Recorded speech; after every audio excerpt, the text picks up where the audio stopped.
And now, the Lowe Post. Welcome to the Lowe Post podcast on a Thursday morning where, well, we're 4 days into the playoffs and the three consensus title favorites are 1 and 3 combined. Also, I just want to wish all the stinky teams and the Phoenix Suns happy lottery day. Good luck. May the lottery gods be with you. To discuss the wild and woolly NBA playoffs series by series real quickly, I'm always thrilled to talk to one of the very best in the business, Mr. Kevin Arnovitz. How are you?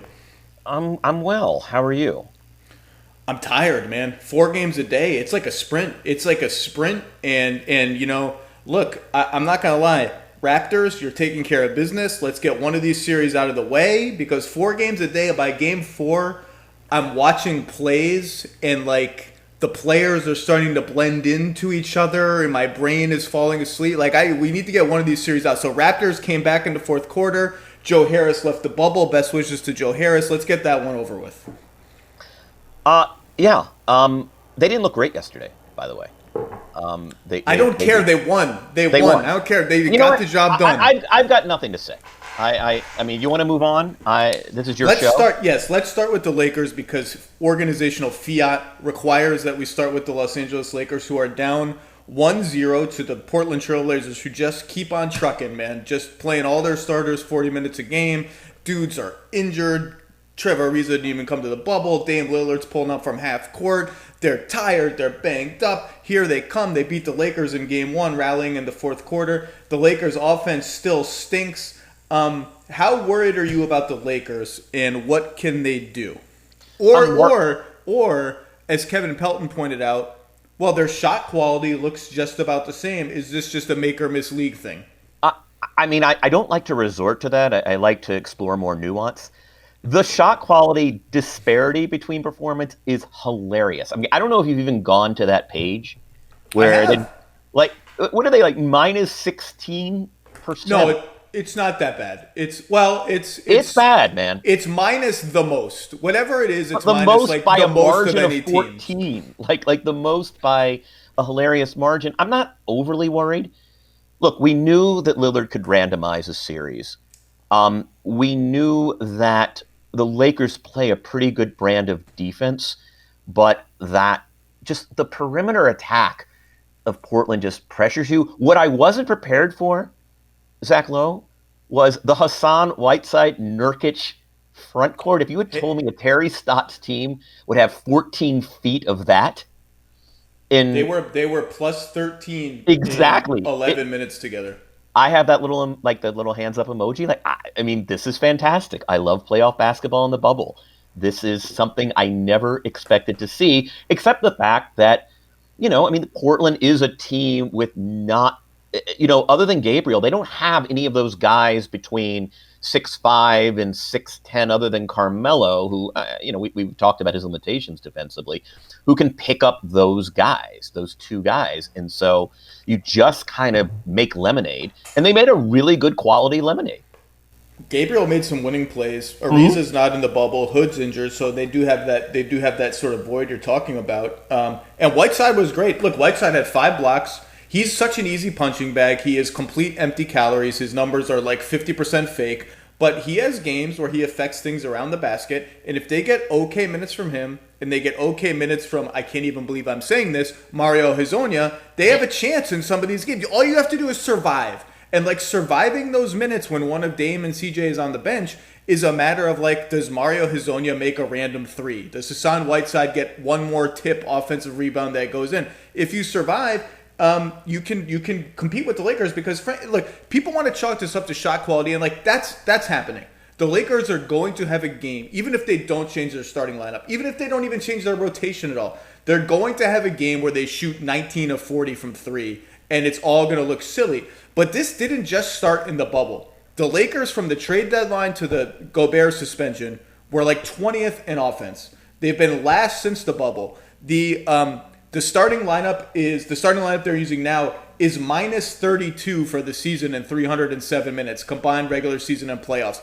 The LeBron, Davis, JaVale trio from the trade deadline till now is about 101 points per 100 possessions, which would rank last among all teams in the league. This didn't just start now. Some of it is open shooting, and some of it is just they're playing Anthony Davis out of position, and they're playing LeBron James out of position.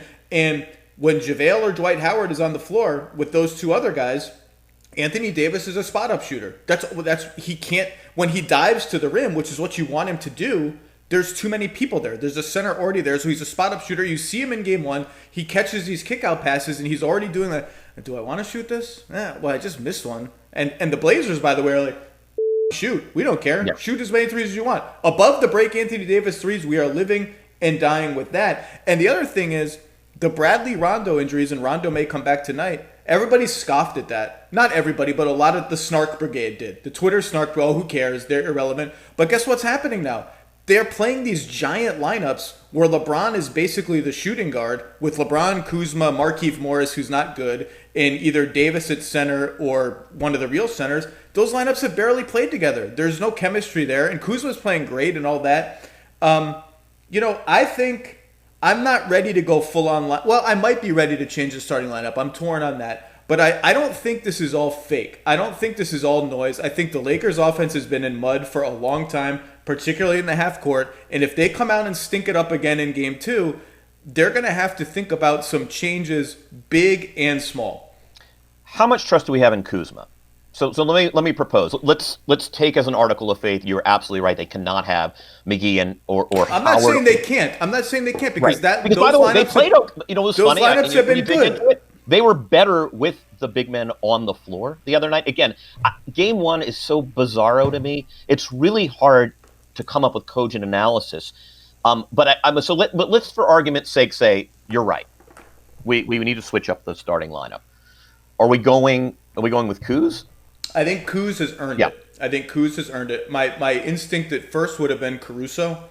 And I wrote in my lineups to watch in the bubble like 5 years ago, the Lakers' best lineup, or one of their best lineups, may be Caruso, Green, KCP, LeBron Davis. That lineup played 0 minutes in game one. Yeah. That lineup cannot play 0 minutes. It has to play some minutes. But I do think Kuzma's played well on both ends of the floor in the bubble, right. And he would deserve the starting nod over McGee.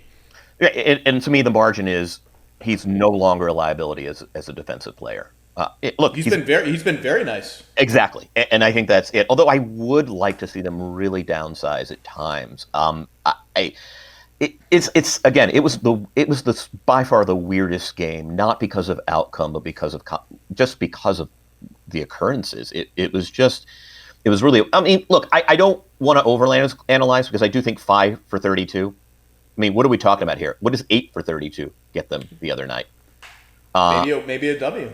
But yeah. Portland didn't shoot well either. Like, you want to throw those numbers out. We're going to talk about the same thing in Milwaukee, Orlando for a few minutes. Like, Orlando made threes. Like, Orlando shot 39% from three. Orlando didn't shoot 50% from three. It wasn't like an absolutely insane outlier game. And the same logic applies here. I still have the Lakers. Who do you still have? I'm leading. It's a leading question, no. Right? Let's dial it back. I still think the Lakers are going to win the series, but I do think they have reached a point where fixing the offense has to be priority number one. Even if it makes you a little uncomfortable, like LeBron and AD, you might have to play a little more at the 4 and 5, respectively. We might have to sacrifice a little defense and rim protection. The offense has been bad long enough that I think repairing it. And some of that will happen on its own as shots fall. But thinking about ways to repair it has to be the first. Even when they put Markieff Morris in at the 4 and Davis at the 5, and Markieff Morris provides no spacing, really. He just stands in a different part of the floor. Nobody guards him, but he stands in the corner or on the perimeter, and so his defender is not, like, at the basket. Even when they did that in the second quarter, what happened? LeBron, Anthony Davis spread pick and roll, started wreaking absolute complete havoc. Davis was getting dunks and layups. They want to play the predatory basketball that LeBron is so good at, where he finds the smallest guy on the floor and has that guy's person come screen for him. So like the Caruso-LeBron pick and roll, the LeBron-Caruso pick and roll. Like, all that stuff works way, way better when there's nobody parked in the lane. And I just think, and even his post-up game, like, LeBron should be absolutely terrorizing Gary Trent Jr. in the post. He should be facing up Melo and driving to the rim, which he did really only once in game one. And the help rotations are so much worse for the defense when there's nobody at the rim. Now, sometimes you get those little lobs at the rim and that helps, but I just think they need to redistribute some of these minutes to lineups that play a little smaller and a little spacier. Yeah, but it's also what's interesting is when in LeBron's career has he had to be sold on playing out of the post? I mean, not since. I mean, we're talking about Fizdale. like the Dave Fizdale. I was going to say we're talking about the Dave Fizdale era. Like this is 2011, and is there anybody who processes learning more adeptly than LeBron? And that's what's so strange is, as you say, it's like the old Bugs Bunny cartoon where they're stranded on an island and the big bulldog sees the other guy and he turns into a chicken drumstick, and it's like that to me is what LeBron, again, you're looking at a 6'5" defender with a year and a half of service. And I am kind of confused other than, there isn't a lot of kick out on the perimeter. Well, that's the thing. The Blazers can send help. They can double him because it's very easy to zone up 3-on-4 against the Lakers with this. And again, like they still have LeBron and Anthony Davis. They are going to break out of this. They are going to explode in a game or two. And the Blazers' defense has been atrocious the whole playoffs. They're just I don't even know how the Blazers are like MacGyvering all these games. I don't know how they win these freaking games. But this is a long-term trend now, and it's not just luck. And I think to win the championship, the Lakers need Rondo back, as crazy as that sounds, and they need to tweak their rotation a little bit. I was watching Game 1. I even went as deep as could they give Markieff Morris's minutes to Jared Dudley? Like Jared Dudley will at least Jared Dudley, whatever, he's not going to help your defense very much, but he will get the ball moving on offense and he will shoot threes. I just don't know what the purpose of Markieff Morris is on the Lakers. I mean, he's tough, I guess. I just think they have the lack of a second ball handler is so glaring when Caruso is not in the game. And they have no identity when LeBron sits. Their offense, they have never figured out how they want to play other than give the ball to AD. Maybe he gets double teamed, maybe he doesn't. If he gets double teamed, it gets kicked to Kentavious Caldwell-Pope on a pick and roll that is going to end with an 18-foot fadeaway jumper that makes you puke. They just have never figured out how to play without LeBron. I think they're going to be fine, but this is not a 2-game, 5-game blip at this point. This is something might be happening here. Are we as worried about the Bucks? Well, let me just think if there's anything else I want to say about the Lakers. Yeah, I'm sorry. This is your show. No, the Blazers are awesome. Dame is awesome. By the way, no regrets about my Damian Lillard 4th place MVP vote. 0 regrets. Bill Simmons demanded a public apology from me. I will not apologize. I shall not apologize. On to Bucks Magic. What in the freaking blue hell happened in Game 1? The Orlando Magic, by accident, because Aaron Gordon's injured, Michael Carter-Williams is injured, Jonathan Isaac's injured, and Mo Bamba's injured, are playing shooters all over the floor. Markelle Fultz is the only non-shooter they're playing, and Kem Birch, who comes in for 15 minutes a game. And all of a sudden, they're kind of hard to guard, and Milwaukee was like, what the hell happened? And the Magic made 19 threes and won Game 1. In this series, I'm not worried about the Bucks. Okay, the Bucks are going to win this series. If the Magic win this series, it would be the biggest upset in NBA history. Okay, so I don't think that's going to happen. But there have been. Look, I've been a little lower on the Bucks than the numbers all year. I said I'm going to pick them to get out of the East, but I think they're going to have at least one, if not two, backs against the wall or 2-2 whatever series. I don't think they're going to roll. I did not expect this. I think there have been simmering issues under the hood. You are a Bucksologist. I will just ask you, are you worried? I'm not worried. And I wrote this the other day. They've got some custodial work to do. There's some messy crap out there. I mean, I'm watching, in the third quarter, right as the Bucks are finally mounting a run, order is about to be restored. And Terrence Ross on the weak side is curling off like a screen and catching a pass on the move from Augustine and just wide and open space going in for the slam in the half court. And back cutting the same play. Oh yeah. And by the way, 45 seconds later, Zach, Terrence Ross curls off a stagger screen, this time on the right side of the floor, catches a pass from 4'11" DJ Augustine, and without a dribble, wow. Face, DJ Augustine slander. By the way, as a short man, that's not a ridicule of Augustine. He's playing against the vaunted long defense, and arms and legs all over the place. For about 5-6 minutes at a time, he's controlling the game.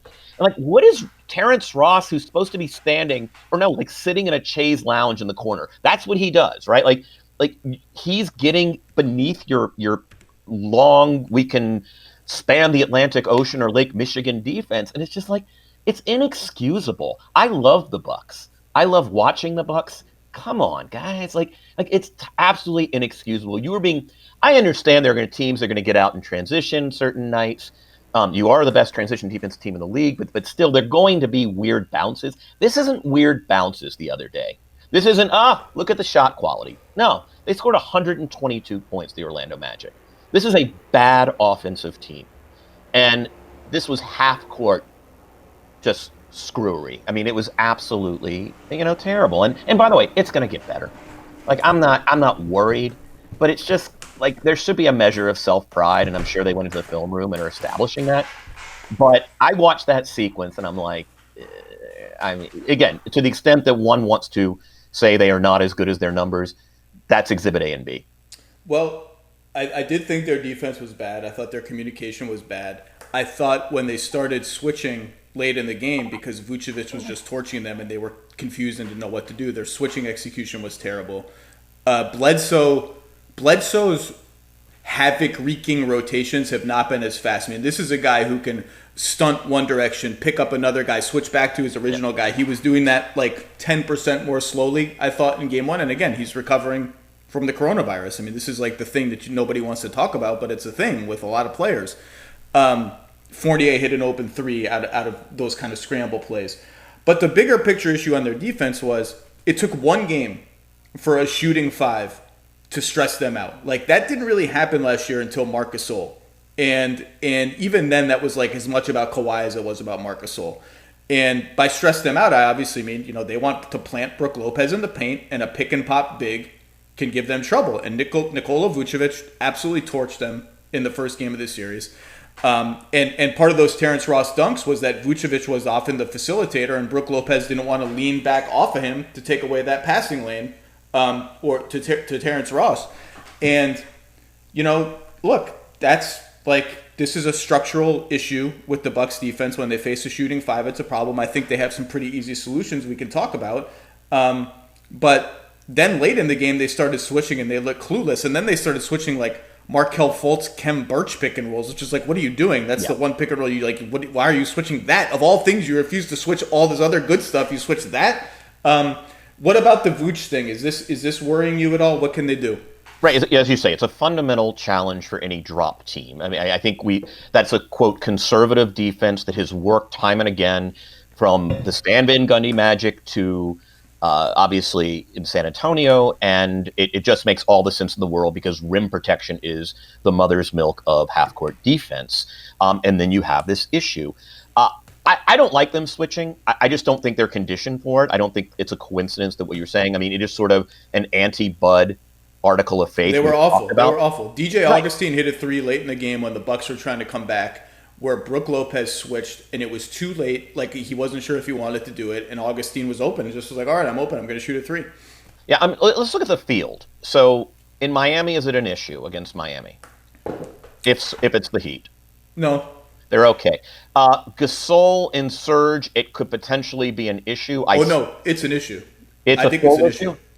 Yeah, I mean, it is a question of, it's the old thing. I mean, hey, do you want, Marc Gasol shooting threes as the general sort of mode of attack? And I guess the answer is not all the time, but yeah, you can, if you're Toronto, enough that it stretches, enough that Brook has to think. Well, and it's more that once Gasol sees that third defender taking a half step to him, the pass is out of his hands and you're in rotation and you're in trouble. Right. So do you just put yourself in rotation to begin with? Is sort of the answer. If you're going to keep Brook back there against a stretch book, and look, they've got a month to figure it out, unless of course Vooch does this, 3 of the next 6 games. But I mean, do we think Brook's feet are adept enough to just kind of play? Look, you don't have to. This doesn't have to be a hard show, but can they play up to the level of the screen or a little off it? I think Brook's capable of that. I think that's sitting there. I think, look, against this team that is currently starting Gary Clark and James Ennis, who are capable shooters, but James Ennis takes 5 minutes to get his shot off.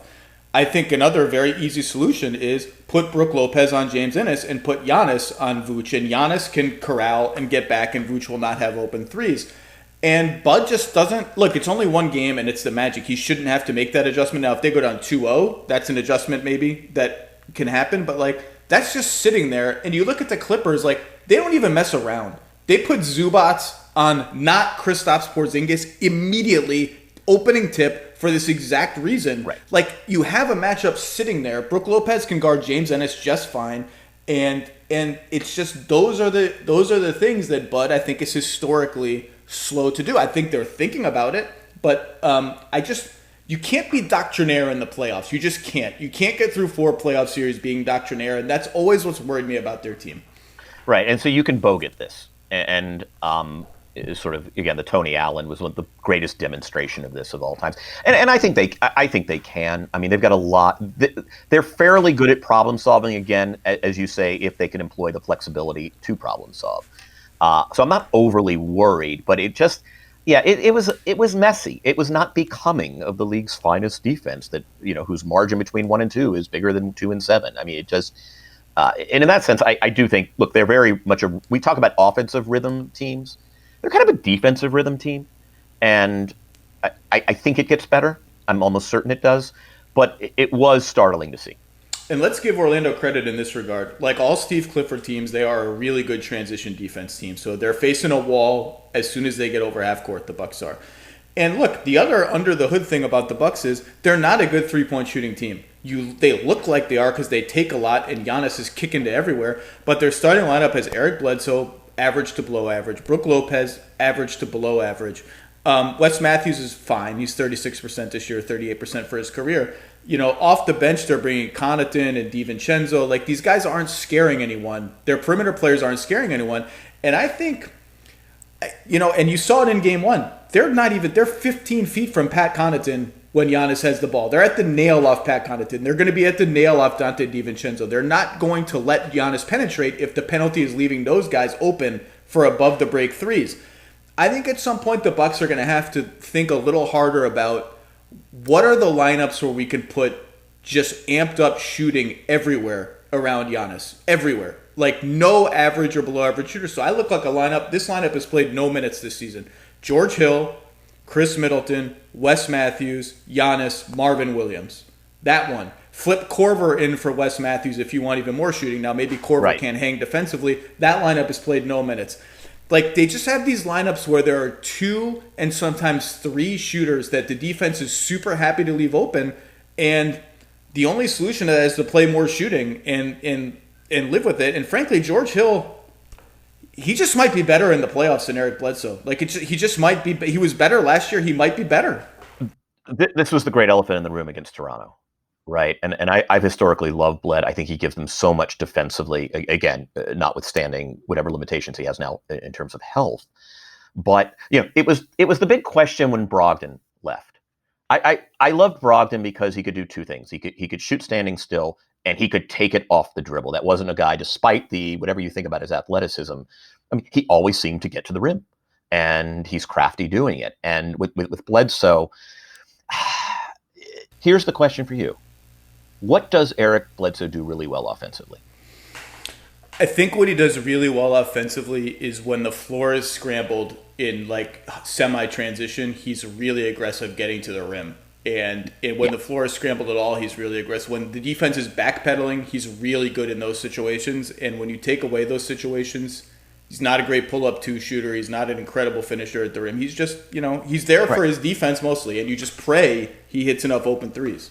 Right. I mean, I was about to say the only thing I think he does is the small on small screen. The 6-7 times a game you need to deploy that. But it's going to be really challenging again because, as you say, it's hard. It's hard for your point guard not to have that kind of range. I mean, obviously, there's one huge example in the Eastern Conference, and he's not playing. But to your point, if you're going to be a drive and kick team, and you have the best half court driver in Lord knows how long. It's hard for the point off the ball not to provide that. And it does worry me. They get gummy. They really get gummy. To that point, and then we'll move on. Their best offense in Game 1 was using Giannis as a screener. He set 22 screens in Game 1. They scored 1.33 points per possession when they shot right out of that action, and 1.5 per possession just overall, which is like, those are just insane numbers. And when the ball handler is a threat to shoot, like when you can't go under that screen, and you got Giannis rolling into space with the defense rotating, you're done. And I would like to see even more of that in Game 2. The Bucks will be fine. The Bucks will win this series, but was not an encouraging start. Let's transition, unless you have any other Bucks thoughts. No, I was just saying, the last thing is, Middleton's going to have to be a real central ball handler here, to your point about Giannis screening. Like, he's going to have to be the playmaker when Giannis is in sort of more intricate sets and possessions that last a long time. And it's going to be a real Middleton-y playoffs. It's 10:30 in the morning, so it's a little too early for one beer, but I might have to go get one beer because it's time to talk about the Sixers and the Celtics. And the Sixers, what a disaster. Yeah. Absolutely laid down and let go of the rope in Game 2. They are not going home for Game 3, where they were 29-2. They're going right back to the bubble, obviously. Look, there's a tendency, and there is going, if they get rolled in this series, like, I don't think it's any secret there are going to be some changes there. There's going to be a tendency to condemn the front office and the job they've done building around Simmons and Embiid, and I think a lot of that criticism is fair. The Horford contract is a disaster. The Harris trade was an overpay the moment it happened. It surprised all of us, and you talked yourself into it. And we talked ourselves into it a little bit. And the two biggest decisions, obviously, zooming out, are Fultz, and Tatum is just rubbing it in their face every second of these games, and Butler. And both of those, the Fultz one is obviously catastrophic. I mean, that's not even a disaster. That's catastrophic. That can take years. If you blow the number one pick that badly, that can take years to recover from. And the only reason it hasn't for them is because they've had two other high picks that have hit because of Sam Hinkie. And the Butler thing we can talk about. But on the flip side, like, if you take away, like, Ben Simmons has a chance to make All-NBA this year, okay? I put him third team All-NBA. If you take an All-NBA player off any team, they are going to look bad. This is a terrible matchup for them to not have Ben Simmons because he was their only answer to Tatum. Now they have to play Tybalt. Tybalt does absolutely zero on offense. And so I think there's going to be a little bit of an overreaction, but there's just no way around it. They look awful. The team construction failed. And I feel hypocritical in being like, well, I knew all along that it failed because I picked them to make the finals. And I look back at ESPN's preseason predictions for all the experts, 60 whatever of us. They were the third most common pick to win the championship. The third most common pick. Like, it was not, I think our collective was 55 wins for them in the regular season. It was not like out of line. I think people liked the way they built their team for the playoffs. Toronto's better than expected. Boston's better than expected, so the East got a little more loaded. But this team just, and the way they played last night was just, it was so dispiriting. I just don't have anything else. I mean, they tried with Embiid, they fed him, they had him face up, they had him roll to the basket a little bit more. They just don't have enough offensive talent right now. Yeah, it's funny. I think sometimes there's deep cut analysis to do, and sometimes it's just easier. And one of these teams has a couple of athletic two-way wings who score in a zillion different ways, and one team doesn't. And consequently, one team is constantly being pressured defensively in the half court, and one isn't. I was thinking about what you just said, and kind of thinking about our Laker conversation and our Bucks conversation, and is size just overrated in this league?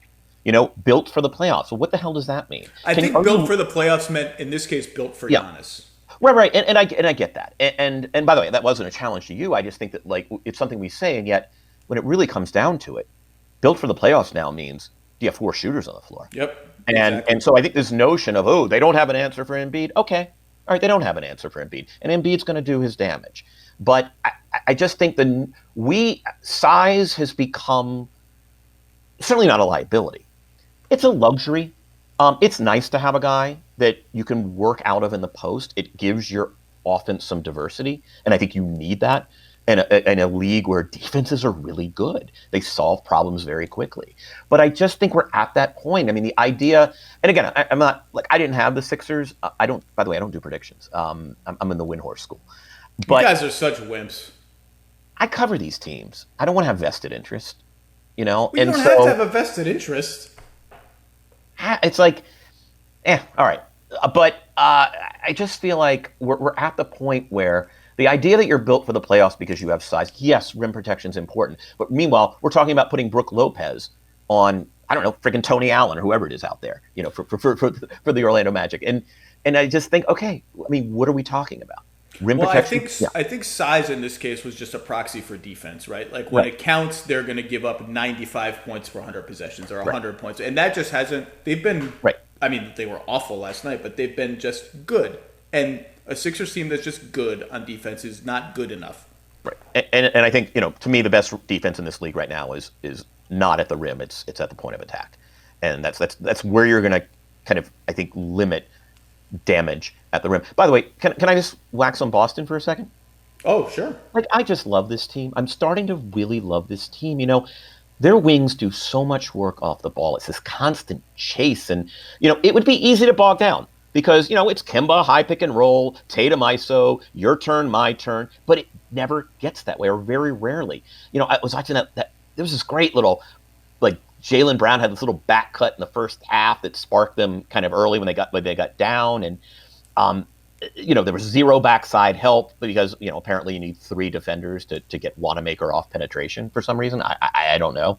And it was frankly, it was Horford and Embiid just screwing up. I mean, 2 of the great defensive centers at our time, you know, because the team just hasn't really figured out who it is, even defensively. They are minus 25 in 37 minutes with those 2 guys on the floor.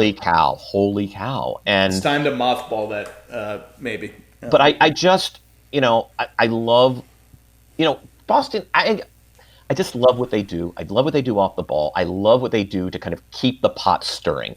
And, you know, again, they have probably a guy who's going to be one of the best isolation players of his generation. And yet, this will never be an offense that's purely designed around that particular tool.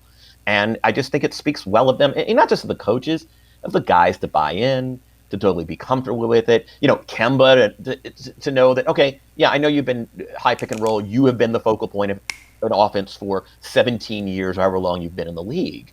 And, hey, it's going to be a more it'll be a catalyst, but it won't be the whole thing. And I'm really getting into the Celtics. Well, the difference in ball handling between the 2 teams, guys who can hurt you off the dribble, is so stark. And again, Ben Simmons is not playing. Now, Ben Simmons can't shoot, refuses to shoot, blah, blah, blah. So his ball handling it's like 20% less effective in the playoffs. But they are just torturing the Sixers on defense. They are finding matchups they like and just eating lunch and dinner and killing them. And so, like, they just keep running this play where they'll run Kemba Walker off a staggered screen with Tice as the last screener, and the first screener is whoever has a slow defender that Kemba is going to destroy. Sometimes in game 1 it was Horford, last night it was Harris, and they get a switch, and Kemba just goes to work, and these jump shots for him are layups. He's just getting layups because Embiid is not going to come out. They're falling way far behind these screens, or he's just dusting Tobias Harris with fakes and little fidgety Kemba things. And he walks into these jumpers where he could extend his arms and legs all the way out. He could starfish, and he wouldn't hit a defender anywhere. He has so much space. And they're just finding ways to get everyone involved. And on the flip side, the Sixers cannot punish Kemba Walker at all. I mean, that's the weak link on Boston's defense. That's where you should guide your attack if you can. And they can't. Sometimes they're not even deliberate about it. They don't even try. They have Josh Richardson. They have Kemba on Josh Richardson sometimes. You have to go into a Josh Richardson 2-man game and try and get a switch, try and get something, and they don't even do it. And when they try to do it, it's like, well, Tobias Harris gets Kemba Walker on a switch. Well, guess what happens? He takes a 17-foot runner, and no one gives a shit because he gets 2 assists a game and he doesn't get to the foul line. Right. In this case, you're right. The Sixers don't even try. But another credit to Boston, their scram behind Kemba. You know, like when someone wants to hunt that mismatch, Boston is so good. We'll make do. Like, we'll scram. We'll bump him out before the shot truly gets created. And I just, again, another thing that Boston does well on the margins, way below the surface. They are the iceberg team. It's like you see 10% of it, 90% of it is below the water because they do so many of those things well. I will say, look, there's been Brett Brown buzz for 2 years now, right? And I think he signed another extension last year. I think Brett's a good coach. I think solving this puzzle would be hard for anybody. He clearly has not solved it. I don't know that anyone would have by now, but he hasn't. And I do think, if I'm going to be fair and objective, I think he coached a bad game last night in a game that they almost had to win. Maybe they didn't have to win, but not going home and the way they lost it demoralizing was so demoralizing. Two things stood out to me. He just left Shake Milton out there to die on Kemba Walker for way, way, way too long. And I'm taking running notes on all these games as I watch them, except Nets Raptors. You don't get any notes for that one. And in my notes are like, Shake Milton is just getting destroyed. And meanwhile, Marcus Smart is over here. Tobias Harris is on Jaylen Brown. Josh Richardson is on Jaylen Brown. Tobias Harris is on Marcus Smart. Like, it was so easy to rearrange the puzzle pieces so that Josh Richardson would be on Kemba Walker as he was in game one. All it required was Tobias Harris guarding Jaylen Brown. Now, Jaylen Brown's a really good player who gets a little bit better off the dribble every year, right? But he's still a straight line player, mostly. He's still a straight line attack guy. He does not strike fear into me quite yet, attacking Tobias Harris at a standstill in a pick and roll in the half court.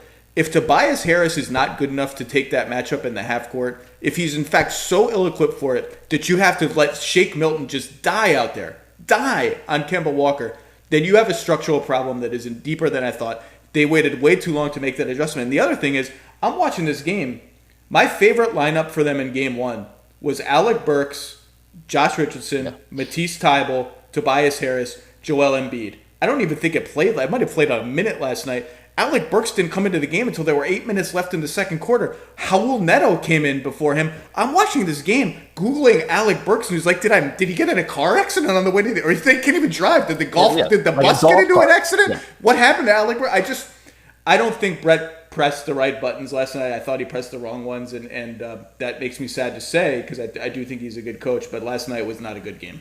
Yeah, I mean, and to your point about Brown, I mean, Brown doesn't really, he gets his offense in the flow of their offense, right? Like, he's not even a guy that is a featured part. It speaks well of him, right? I mean, he's able to generate offense on secondary actions and whatnot, right? It's, Harris, you have a guy like Harris because theoretically, that size, that body, that skill set, hey, he's a 1 or 2 through 4 guy and probably can tread water at the 5, against certain teams. But yeah, I look, I'm probably a little bit more charitable just because I just like, what's he gonna do? I mean, like I said, I don't think anyone solves this puzzle by now. And again, an all NBA level player is not playing. That's devastating to any team. I just thought last night there were a couple pretty obvious things that were not done. Yeah, and Burks wasn't great last time. He had a wonderful game. No, he was 1 of 8. He was 1 of 8. But look, Philly in the playoffs is 16th in threes, and it's only 2 games, and 12th in shots at the rim. Yeah. And by the way, not going to win. 9 total fast break points.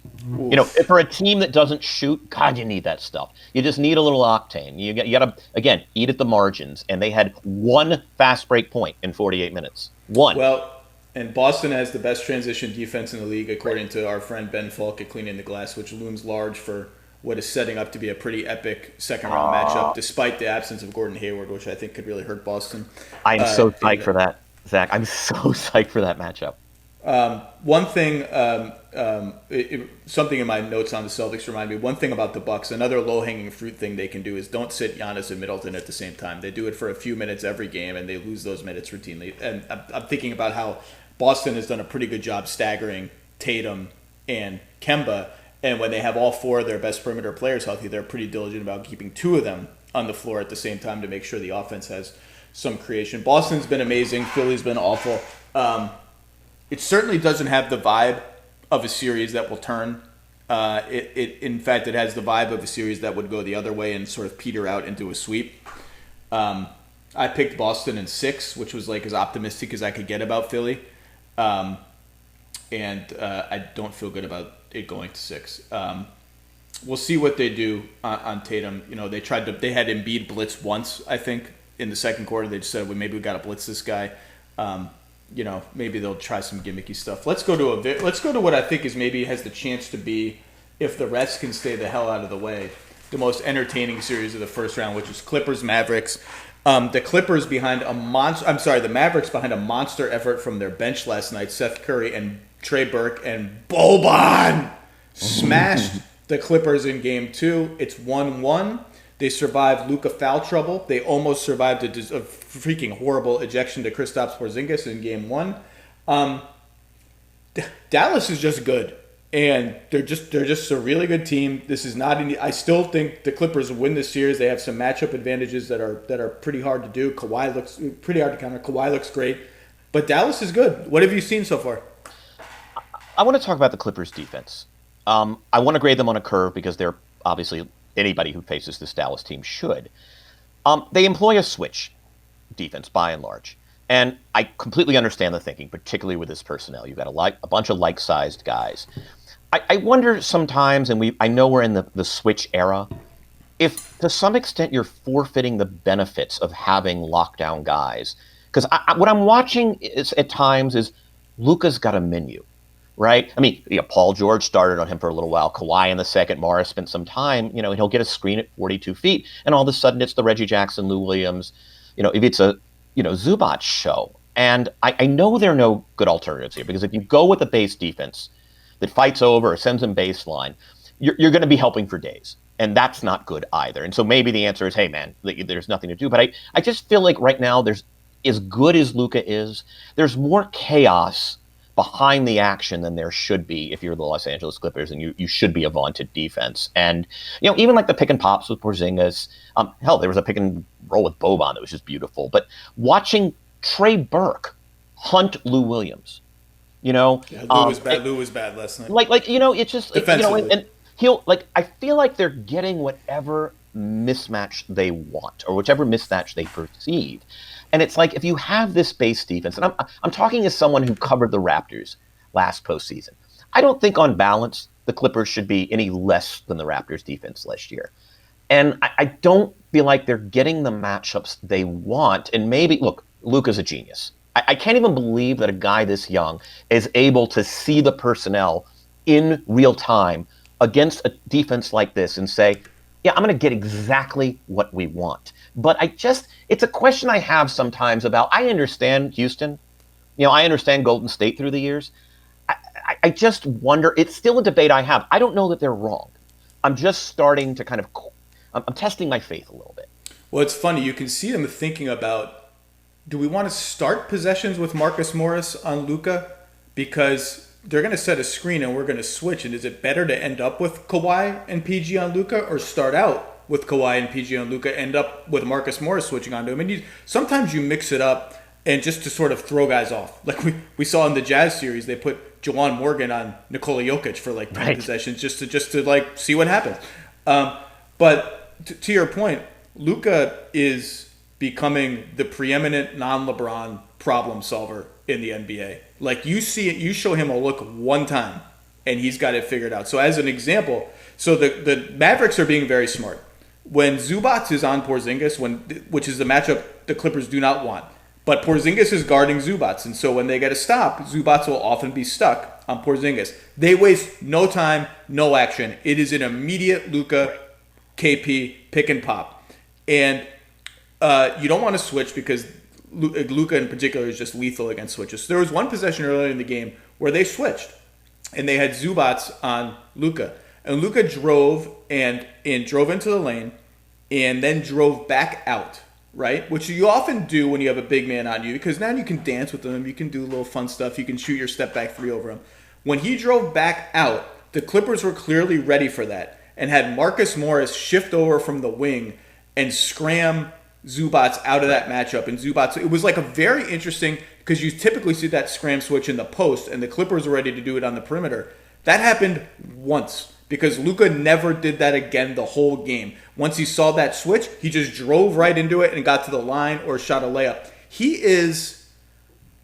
The way he's keeping his dribble alive and changing pace and just changing angle with a live dribble, it looks like they have nothing, and then suddenly they have something. Because one of those little fidgets triggers a rotation somewhere, and he sees it so fast, it's almost like he knows what rotation he's going to trigger with each of those little fidgets. And so the Clippers defense, Dallas is scoring 112 points per 100 possessions in this series. That's 4 below their season average. The Clippers defense is actually holding them to a manageable figure. Their offense is just so good. Like, this is just a historically great offensive team. And by the way, they've been even better with Luka on the bench because their bench guys are hitting everything they throw up. I just think there's only so, to your point about this is not a size and defense league, it's an offense and shooting league. I just think there's only so much you can do against Dallas. Their offense has reached that level where there's like, you're going to have to outscore them because there's only so much you can do. Yeah, I mean, there's this great story about Luka in terms of the savant who sees something once. So in meetings, sometimes they'll play this game. They've been doing it for a couple of seasons, I guess, where the staff will put a play on the whiteboard, not identify it. And it might not be something they've run since November, right? And they just, like, which is this? Like, Luka, almost 100% of the time is the guy who answers it, and sometimes he'll answer with the play call from the previous season, because they'll switch up the sort of call. And like, he can do this at just on command. And the level of, I don't want to use the word genius, but there's a savant quality that is incredible there. The Clippers, I don't think they got great looks in game one. I think game two was better. And I think when you have great isolation players, it's easy to fall into that trap. And this is where we talk about Boston. They do it so well with Tatum. I know Paul George can be superhuman at times, but I don't need to see him launching a deeply contested floater. Well, he was 4-17 yeah. last night. I mean, that's a lot. A lot of the game just comes down to they didn't have enough support. Yeah. But they also they didn't get great looks, and this is not a great defensive team. By the way, I thought Porzingis gave the Mavs a lot inside defensively.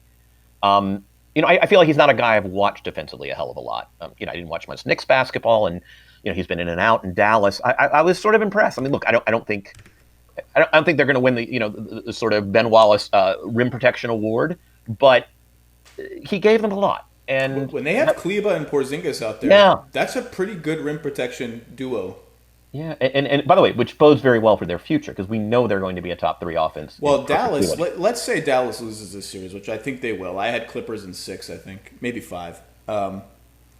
They are set up so well for the future, minus the 2 picks they owe to the Knicks, which is takes a little bit of the ammo out of their trade quiver. But I believe they can trade a pick pretty soon, a future pick, like a 2 years away future pick.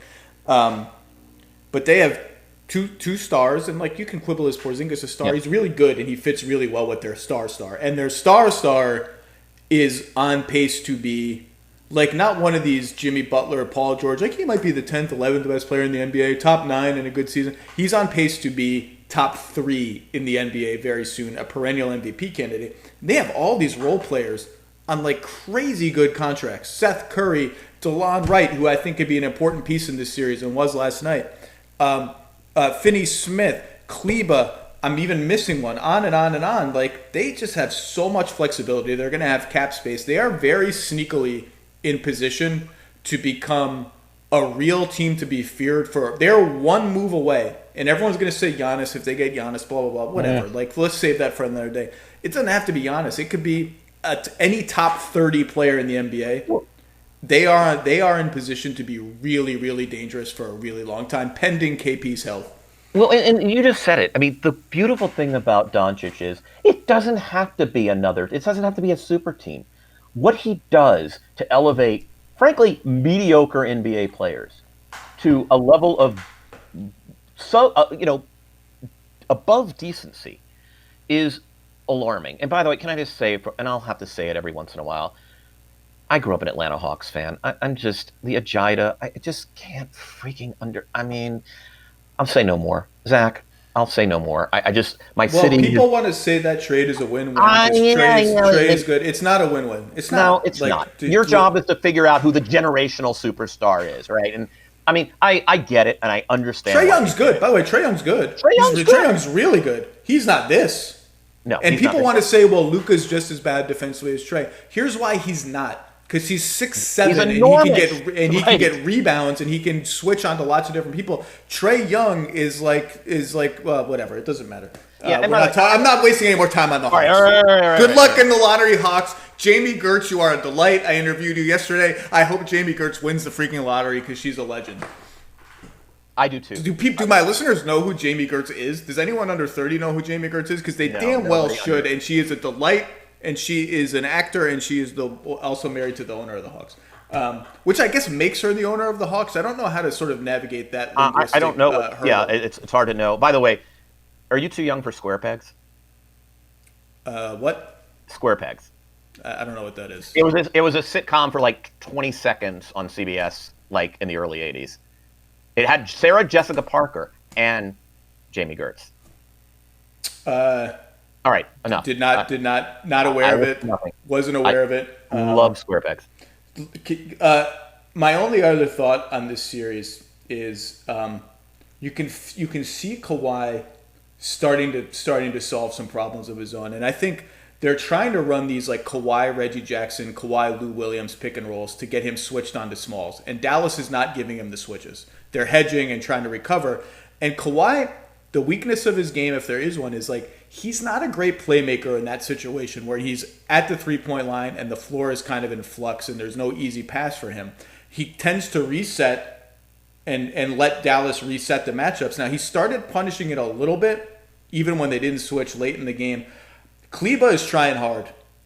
I haven't liked that assignment for him. I think Kawhi looks incredibly explosive. He can get a lot of separation from Kleba anytime he wants. And I think as he problem solves a little bit more, they'll get into some better looks. Now, Marcus Morris has to make threes. They're not guarding Marcus Morris at all. The other thing is the Beverly injury is, I think, worth talking about because, it's more of these other guards that are offense first, ball dominant guards. And Lou Williams is really good. 3-time Sixth Man of the Year. Reggie Jackson, I could take or leave.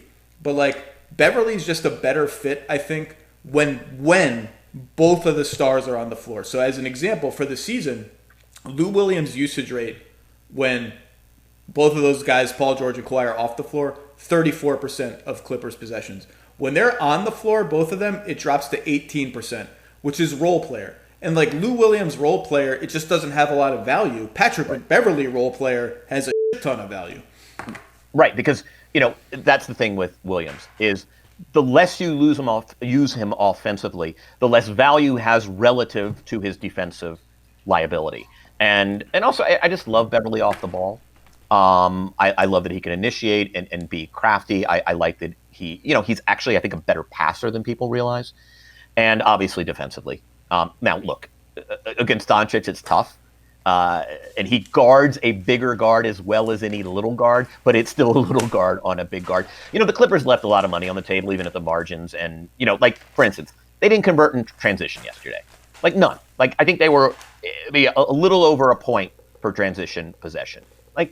Okay. I mean, I think this is where if you want to play not so much the shot quality game, but, is this a festering problem or is this an anomaly? They're going to do better work out of transition. Then again, they are kind of applauding, they're a Kawhi team, and they're never going to get a lot of free money out there. No, I mean, they're actually transition offense and their pace were a little higher than I thought for the season, but there are long stretches where they look like they are not getting enough of that. The other thing is it's interesting they've used Marcus Morris at center more already in this series than they have before. That may be just because Harrell's working his way back. That lineup actually hasn't worked very well. I was intrigued by it, but it hasn't worked. I think this is going to be a competitive series. I think Dallas is in this to fight. But Zach, I'm willing to be patient with that lineup. I'm not going to toss it. No, absolutely. You know what I mean? I like it, and I'm going to want to like it. And I think we will all like it at some point. I think I like it better with Beverly. Because then it just becomes hellacious defensively. But, we're obviously not seeing that. Unless you have other thoughts, let's turn to Denver just can't play anything but a rollicking playoff series. It's just going to be rollicking. It doesn't even matter if it's last year's boring old Spurs or the Jazz without Bogdan. It's just going to be freaking rollicking. So it is a rollicking 1-1 series. Utah blew the doors off the Nuggets yesterday after Donovan Mitchell blew the doors off them in a Game 1 loss where he scored 57 freaking points. To me, the by far most worrisome thing about everything that has happened with the Nuggets so far is they've been essentially the worst defense in the NBA since January or February. They have had absolutely zero answers for Utah's pick and roll game. I'm not even sure what the right answer is because when they blitz or when they have Jokic come up to the level of the screen, Utah's just picking them apart. Just pass, 3-pointer somewhere. And to that point, 46% of Utah's shots in this series have been threes, which would have led the league in the regular season way higher than their previous number. That seems bad because a lot of those threes are catch and shoot, standstill types. Michael Porter Jr. has been an absolute tire fire on defense. But then when they drop back with Jokic, which they do every once in a while, particularly on high middle pick and rolls, the whole point of dropping back is to cover that play 2-on-2 and stay home on shooters. And Denver can't do that because Jokic is there's just too much space. Ingles is picking them apart. Mitchell is picking them apart. The pocket pass to Gobert is there. And so they have to send a third guy in anyway. And so Utah gets the best of both worlds. And so I'm looking at this and I'm like, I'm not even sure what they're supposed to do because Jokic just hasn't proven up to the task no matter what strategy they face. And more to the point, the biggest question for them going forward is, can they survive defensively with Murray, Porter, and Jokic on the floor? Or is that just like we just have to outscore teams, and if we have a cold shooting night, we're dead? Yeah, I mean, so a couple things are apparent to me in this series, and again, I'm almost starting to say, is this just a against Denver thing, or is this a permanent condition for Utah? I mean, first of all, it's not going to be 57 points every night, and Mitchell's starting to make some really nice plays out of his pick and roll, his handoff actions. And again, I don't know if this is okay against this particular defense, and we'll see going forward. And the other thing is like Gobert. He's become a really decent, not as mechanical, I think was the term one of the broadcasters used, kind of out of the role. Like you can get really good offense. His hands are better. But what's dispiriting to me if I'm Denver is they're getting killed. Yeah, I understand the Jokic and hey, now you've got a big on roller skates. They're getting killed with those small pick and rolls with Mitchell, right? And largely because like Ingles, this is a great series for Ingles because, because he's a great secondary playmaker. Like he really can run point. In some respects, he is probably maybe the best quote point guard on the floor for Utah. And I don't mean that as a knock on Mitchell. I just think Mitchell's to me, he's otherworldly. But they're getting a great stuff out of that, and that isn't you got a Jokic issue. That is just kind of timing and instinct, and also we're just going at Michael Porter Jr. We're treating Michael Porter Jr. like Thunder, like Donovan Mitchell treated Thunder Mello. Like we're just finding him, getting a switch, and attacking him every single time. Yeah, I mean, like Royce. Look, if Royce O'Neal's going to hit 27-footers, they have even an additional problem. But like, I feel like one of the problems with Denver's defense is, I don't think it's a coincidence that I'm saying, O'Neal is, gives them a little bit more as a decision maker, right? Like that's not a guy who that's kind of part of his repertoire. I mean, I like Royce O'Neal a hell of a lot. Everybody seems to be a more intuitive player on Utah when they're facing Denver's defense. I don't know what the answer is. Oh, by the way, just as an aside, the amazing Pixel Blocks Alex English jerseys just need to stay full time. So nice. Oh my God! And by the way, the only thing we need more of from Denver is Maxey the Miner. Can they bring back Maxey the Miner? You love that Miner. You love the Miner, and you love the Buck with the spinning the ball on his finger. Those are like two of your favorite things. I just like Denver's. Those are the most gorgeous jerseys. I had that black pennant up in my wall as a kid, and I wasn't even specifically a Denver fan. Hell, I grew up in the early '80s. I never saw Denver play. But yeah, I just that is the best thing about their defense right now, unfortunately. Utah had this stretch in the third quarter where, maybe the second quarter, I can't remember, where they ran the same play like 4 times in a row. And it was Mitchell Ingles pick and roll on the left side with Ingles flaring off a Gobert screen. And they got whatever they wanted. I mean, every single time. First it was Michael Porter on Ingles, and every miscommunication that Denver has defensively involves Michael Porter on this. Maybe it's not his fault every time, but he is the common denominator on botched switches and this and that. Then they took Porter off of Ingles and stashed him on Royce O'Neal, and so what they did was they brought Royce O'Neal into that action, and it worked again. Like they just they just kept on targeting him, and then they tried Jamal Murray on Donovan Mitchell late in the game because they just can't figure out who should guard who. And no team, it's starting to sink in now that the seeding games and the hoopla are over, how much they miss Harris and Barton, who left the bubble with knee issues, because those guys at least they're kind of two-way players. They're decent two-way players. And Denver now, every substitution they make is such a stark choice between offense and defense. So you put a lineup we're going all defense. Murray, Torrey, Craig, Jeremy Grant, who's been fantastic, Millsap, Jokic. Well, all of a sudden you don't have enough shooting. All right, let's get more shooting on the floor. Now you don't have enough defense. Barton had a nice two-way season. 36% from three, whatever. Doesn't strike fear in anyone. Harris's jumper, well documented, down to 33%. But people don't treat him that way. People still treat him as a shooter, and he's a smart cutter, and he's a really good defensive player. And the choices are starting to become very, very stark for Denver. I still think they could win this series. I picked them in 7. I thought it would be competitive. But they have to find a way to put up like token resistance on defense. Yeah, I mean, again, what would worry me for Denver is I understand if Jokic gets attacked. But as we said, these smalls, like they're dicing up Denver and they're not even going. They're not even getting inside of 18 feet. They're doing their damage along the arc. And with their actions, and that's what worries me if I'm Denver. I don't know what to make of this series going forward. I mean, I don't know if these are outliers. I don't know if these are fatal issues. Because Denver can look really good offensively. I just don't know how to handicap this because I was really concerned about Utah. I thought Bogdanovich was an enormous loss. There's a 6'8" guy standing out there hitting 41% of his threes. Finally Utah can spread, and it doesn't need to be the surgical making. Lemonade and having to 3x cuts and all kinds of crap they used to have to do to manufacture looks. And then when they lost Bogdanovich, I'm like, they're screwed. And yet now, yesterday was a revelation. I'm also really excited because they're fun. They were fun. It's fun to watch teams do that. It's fun to watch teams deploy 5 guys in an offense down low, up high. We can do it from anywhere on the floor. We got a bunch of different ball handlers, And by the way, Gobert's still really a problem defensively. So I was pessimistic about them when Bogdanovich got hurt because I just thought he was so structurally important to their team. And then when I was writing that lineups to watch in the bubble piece, I sat down and watched a lot of film of how they looked with all their best ball handlers and not Bogdanovich on the floor. And it made me more, I wrote this, it made me more optimistic because they just have so much off the dribble juice and creativity that I thought they could make up for the loss of a spot-up shooter of his caliber, and they have so far, again, against a defense that is not playing well. Could they maybe put Jokic on, like, Morgan or O'Neal and have Millsap guard Gobert? I mean, could they play that game, or does it just not matter because they'll call anybody up into the action, no matter whether that's Porter's guy or Jokic's guy?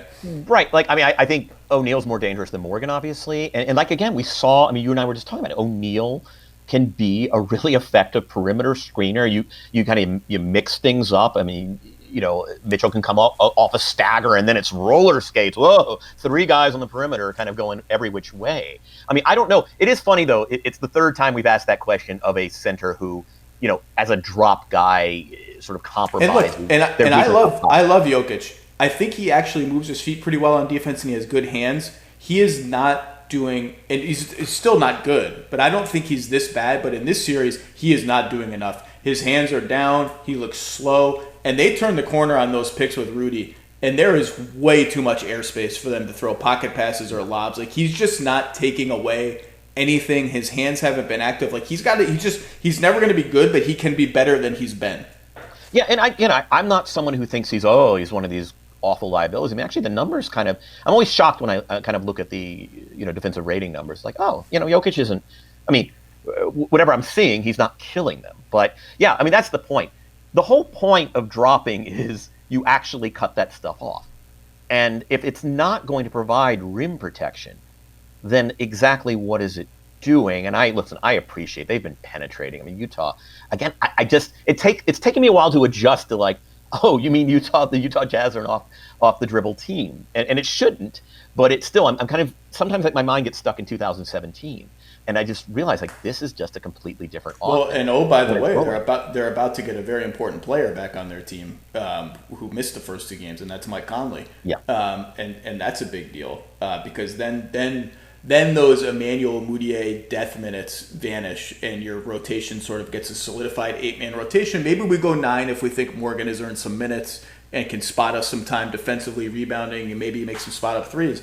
Then you have a much more solid rotation, and you're not just sort of closing your eyes, hoping your bench doesn't blow everything, and you can restore that bench unit that was killing it at the end of the regular season with Conley and Ingles and the 3 core bench guys. That was a pretty damn convincing win for Utah yesterday. Denver has a lot of questions to answer, and going forward, I mean, it's like, what are the chances Millsap is back on this team next year? He's just not doing anything on offense. Yeah. Grant has been flat out better than him. Porter's going to have to play some 4. It feels like Millsap is gone. I mean, to me, it doesn't make sense to pay Paul Millsap for them, or I don't know who's paying Paul Millsap, but it feels like that has started to run its course, and they're just not getting enough out of him on offense. Yeah. I mean, look, my one consolation for Denver is I still go back to Murray Jokic, and that is one of the most just devastating 2-man games in this league. And look, they might have a Dallas issue, right? You're just going to have to outscore. We're just going to outscore you. But those 2 guys, when it's working, it is the prettiest dance among the prettiest dances in the NBA, and it's going to be potent again. Like, they're not going to lay down, because that is just that manufactures so much good offense.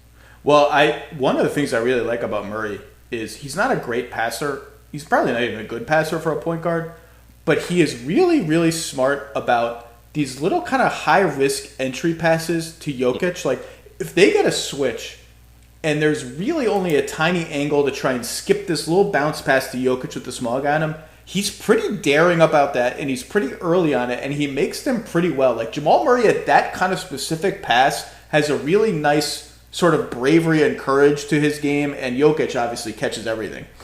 Right. And look, there's certain point guards where he's not a good passer except with that guy.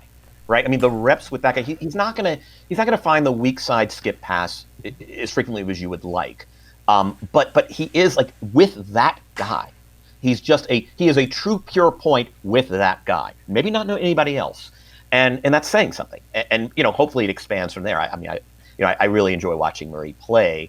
He's not a 2-way guy, and again, as you said, he's not a guy who's going to make a ton. There's one guy he makes better, but it's the right guy. And I think that's what kind of works for their offense. I wonder, I also wonder if they're going to have Porter on the floor, if they have to get him more involved in the offense, because he's giving away even more than I thought he would give away on defense. I mean, it seems like he's a guy you can run some pick and roll with, abuse some mismatches with, let him go one-on-one. Mm-hmm. And unless he's got the ball in transition and is pulling up for threes, he's not an afterthought, but I just wonder if you're going to have him on the floor, you got to use him a little bit more, because he's being used and abused so badly on the other end. Right. This is the Lou Williams question, right? Yeah. Like if he's on the floor at a moment when he's a 30% usage guy, great. But the minute that usage drops below 25, you're not getting enough value off the down payment. The payment's always going to be, hey, this is a crappy defender right now. Maybe not always. And by the way, why?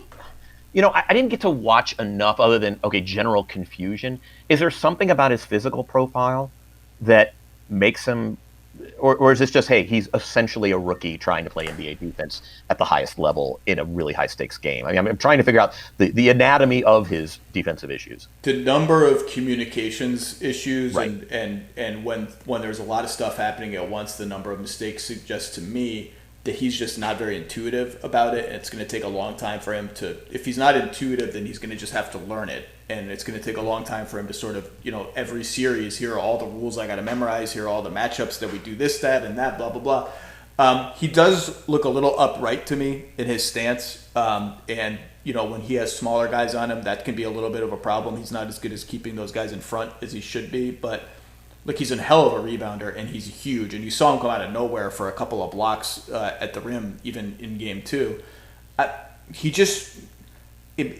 Maybe Mike Malone looks like he was right to be pretty cautious and to be skeptical of what a playoff offense could do to him, because the Jazz are doing it. Yeah, I mean, then again, Porter. I would like to say, obviously he needs to address the defense. It's a problem. It's really fun watching him drill shots against the against the contest. Like I have to say, that is going to be a fun regular season exhibition next year because he is fun to watch play on the offensive end. Obviously, doesn't help them in his real liability, but just in a vacuum, enjoying the offensive show. Well, we got 4 more games today, including 2 of the games with the top seeds that we talked about, and Pacers Heat, which will be fun, and Houston looked awesome in the first game, and I've said all along, I think Houston is the best of those 3 to 7 teams in the West and has the best chance at beating an LA team, whether it's a puncher's chance or a chance. Now it's starting to look like it's a chance. They look really good. The LA teams don't look as good. I'm interested to see if Houston comes out tonight and just lays the hammer down and says, we are wiping the floor with you guys, or we're more talented than you, or we're rolling. Harden is unstoppable. Lou Dort is, I don't know if he's questionable or what his timetable is. I want, as someone who wants to be optimistic about Houston, because I just think when they have all their guys, they're just a good team and they're interesting. I want them to come out with a mentality. Like, we have never thought about them as a tough playoff team, other than the 1 year when Paul and Harden, they won 65 games and they were maybe a Paul injury away from the finals, 2018. We've never thought of them as like just tough, mentally just locked in all the time. I want them to come out locked in tonight and say, no, it's 2-0. We're taking a stranglehold on this series. You cannot score enough to keep up with us. Right. And look, Green's not going to give them everything, and for that matter, McLemore. But, first off, it's when you say tough, Tucker Covington. I just mean it had to. Right, no, but I'm saying, because maybe they weren't. And I think that's sort of the difference, right? Like, you never thought of them as tough because often they weren't. And, by the way, Gordon looked good for the first time in a while. Oh, my God, he looked unbelievable. Yeah, that's exciting to me. And, House is a good fifth. He's a good fifth guy who does what is asked for him. He does not make a ton of mistakes. He has figured out, hey, this is a very specific brand of defense we play here. And you know what? You're going to be a really important cog to it. So all of a sudden, and by the way, I don't even dislike, I like Austin Rivers off the bench. That's a third guard off the bench I can get with, or fourth, depending on how it plays. But I think if they seem tougher, I think it's because they are tougher. I like it. All right, Kevin, you got to go. That's a lot of playoff talk. There are 4 more games today, plus the lottery, my favorite day of the year, which is going to be so much sadder than usual. Thank you for joining me, and we'll talk again soon. Go Jamie Gertz.